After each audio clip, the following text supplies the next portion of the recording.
Hello everyone, welcome to delicious recipes.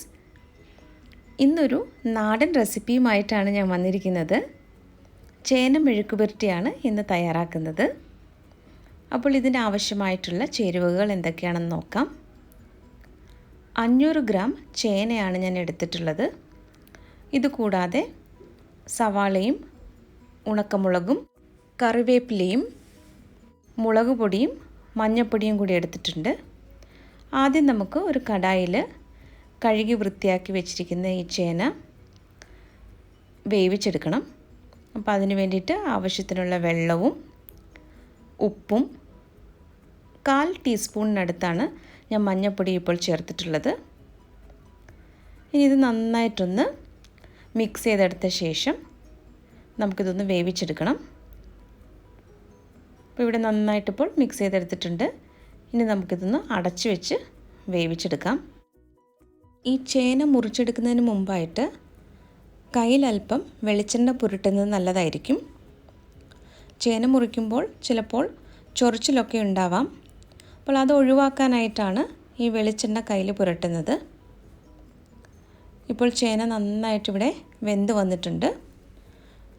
ഇനി നമുക്ക് flame switch off ചെയ്യാം. ഞാനിവിടെ ഒരു കടായിൽ കുറച്ച് വെളിച്ചെണ്ണ ഒഴിച്ചിട്ടുണ്ട്.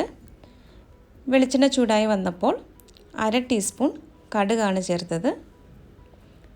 കടുക് നല്ലതുപോലെ പൊട്ടി വരുമ്പോൾ സവാള ചേർത്ത് കൊടുക്കാം. പകുതി സവാളയാണ് ഞാനിപ്പോൾ ചേർത്തത്. ഇനി ഇതൊന്ന് വഴറ്റിയെടുക്കണം.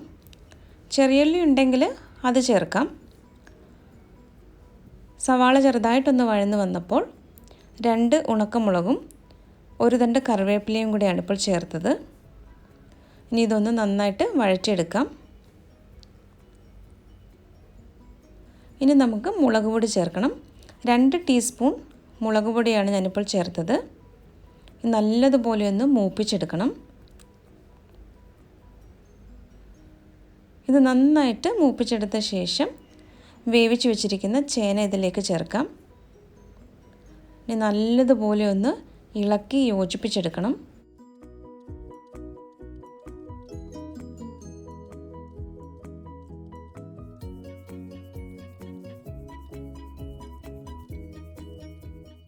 ഇവിടെ ഞാനിപ്പോൾ നന്നായിട്ട് മിക്സ് ചെയ്ത് എടുത്തിട്ടുണ്ട്. ഇനി നമുക്കിതിലെ വെള്ളമൊക്കെ നല്ലതുപോലെ വറ്റുന്ന വരെ ഒന്ന് ഡ്രൈ ആക്കി എടുക്കണം. ഈ സമയത്ത് ഉപ്പ് പാകമാണോ എന്ന് നോക്കുക. എനിക്കിപ്പോൾ ഇവിടെ ഉപ്പ് അല്പം കുറവുള്ളതുപോലെ തോന്നി. ഞാൻ കുറച്ചുകൂടി ഉപ്പ് ചേർത്തിട്ടുണ്ട്. നന്നായിട്ടൊന്ന് മിക്സ് ചെയ്ത് കൊടുക്കാം. ഇപ്പോൾ നമ്മുടെ ചേന മെഴുക്കുപുരട്ടി നന്നായിട്ട് ഡ്രൈ ആയി വന്നിട്ടുണ്ട്. ഇനി നമുക്ക് ഫ്ലെയിം സ്വിച്ച് ഓഫ് ചെയ്യാം. അങ്ങനെ വളരെ സ്വാദിഷ്ടമായ നല്ല നാടൻ ചേന മെഴുക്കുപുരട്ടി ഇവിടെ റെഡിയായി കഴിഞ്ഞു.